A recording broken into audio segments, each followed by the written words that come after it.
Cinema Classics is sponsored by WCBE 90.5 FM, Columbus, Ohio. Produced by John DeSando, Cinema Classics can be heard online at wcbe.org and Thursdays at 8:01 p.m. I'm John DeSando. And I'm Mary Yerina. And this is Cinema Classics. And Mary, quite contrary. Oh no, I've never heard that before. How does your garden grow? My garden grows much more colorfully than the garden in Master Gardener. Oh, Master Gardener, but this is Paul Schrader. Sexy. This is Paul Schrader, and that would be why. The garden does not grow as colorfully as most gardens. Well, it does have one shot when they're driving the car and everything blooms along the side of the road. That is quite a fantastical shot. And I will say the opening credits of the slow motion blooming of flowers is quite lovely. I was actually watching more of that than I was the opening credits. Oh, good. Well, all right. It's called The Master Gardener, and it stars Joel Edgerton and Sigourney Weaver. And these are two accomplished actors. Very accomplished, and the other lead actor is a relative newcomer, Quintessa Swindell. Yeah, what a boy! She could have played the Little Mermaid. They could have played the Little Mermaid. She's cisgender or non-binary, so I'm going to have a hard time referencing the right pronoun. But they are quite lovely, and really I felt stood up to really strong performances from Joel Edgerton and Sigourney Weaver. Yes. Basically, what's the story about, Mary? It's hard to describe, and I don't want to give away anything, but the premise is that Sigourney Weaver is the patriarch or matriarch of a great Southern family. She still lives in the family plantation and has inherited these beautiful gardens surrounding her estate, which are preserved and open to the public. She has hired Narvel Roth, a man of few words, a great passion for plants and tending to these gardens.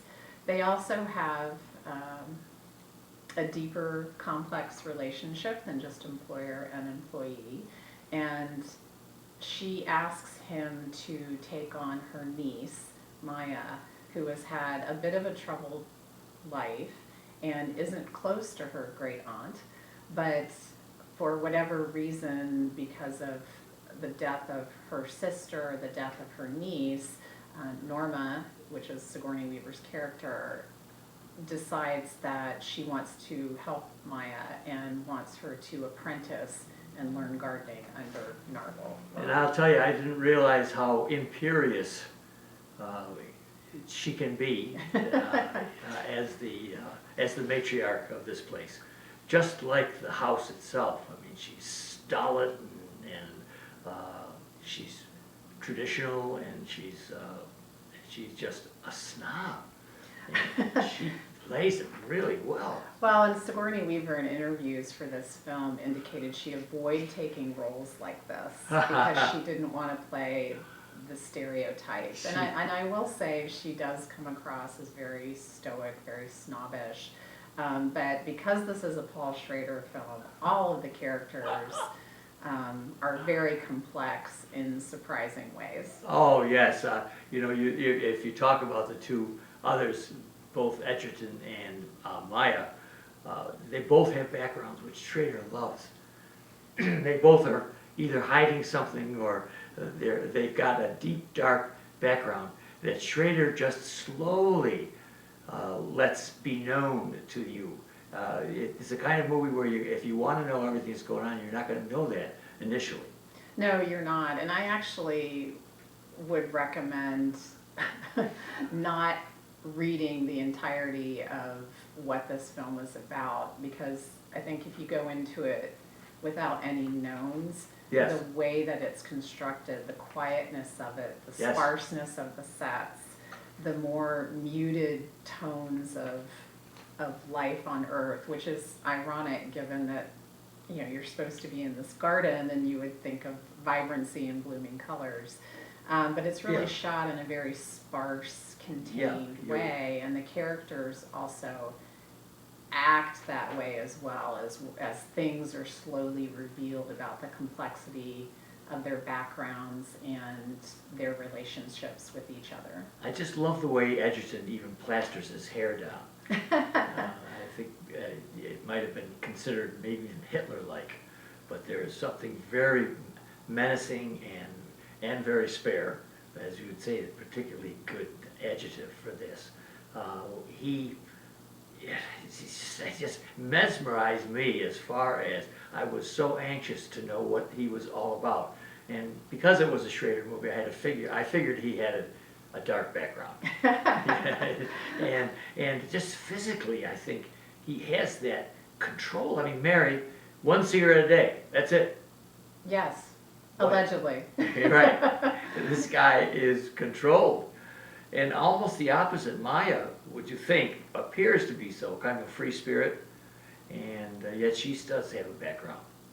And like all of these characters, there's a background of hurt and harm, and the question I think the film presents is, is there redemption? Can you transcend your past? And is there forgiveness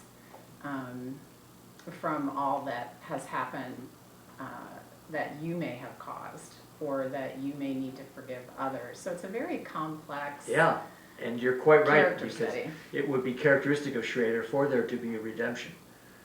His film Reformed, and one that I like that you didn't like, I think we reviewed, Card Counter. Yes, that was his most recent film before this, and the three films together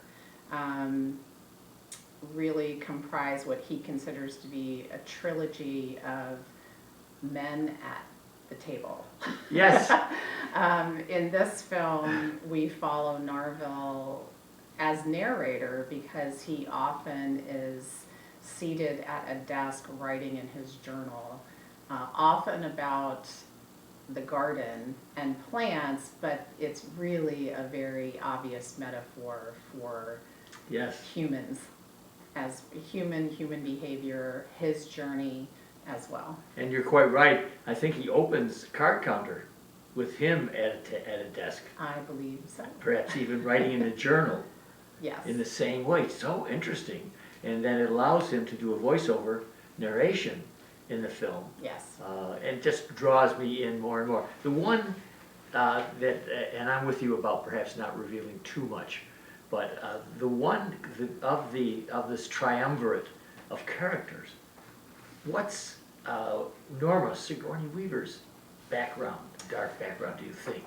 Well, that's the one character whose background is never really revealed. It's certainly presumed because she is the dowager, if you will, of the family. She's the survivor. She's inherited the estate. She doesn't appear, and it's never referenced that she herself got married or has children. In fact, she plans to leave the gardens to Narville to care for until he chooses a successor. So it's left to presumption more with her, but there are some revealing scenes about her true nature later in the film that make you question who's really the unredemptive character here. Yeah, good one. So Yeah, for sure, it's one of the cases of the three where he's more obviously representative for her of white privilege. That, as you were describing, you're confirming what I was thinking, that she's more of a type actually than the other two are. she is, but certainly there's more complexity there. Yeah. And I won't be giving anything away, but the first scene between her and Maya is a lunch. Oh yes. Right. Right. And Oh. the conversation is strange. It's just, oh, Mary, it's beautiful. It is, oh. And it ends with a line that I actually could hear Maggie Smith saying in Downton Abbey. Yeah, right, And that with is, her nose in the air. "You're not inadequate, you are impertinent," is Impertinent. what Aunt Norma says to niece Well, Maya. yes. Well, Mary Yerina, we're barely started, and we do have a double take coming up as our podcast, in which we're going to expand a little bit more, maybe talk about the actors. But like to talk a little bit more thematically about the film. But here we have a small film playing, I think, still at the Gateway. At It Gateway, is. yeah. It's showing at 2 or 3 cinemas around town. Yeah. Limited times though.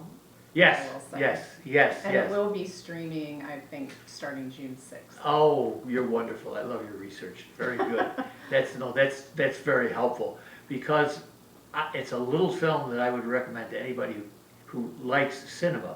And you don't have to like Taxi Driver or this or Card Counter to appreciate Schrader's ability as an artist to depict people who are looking to be reformed.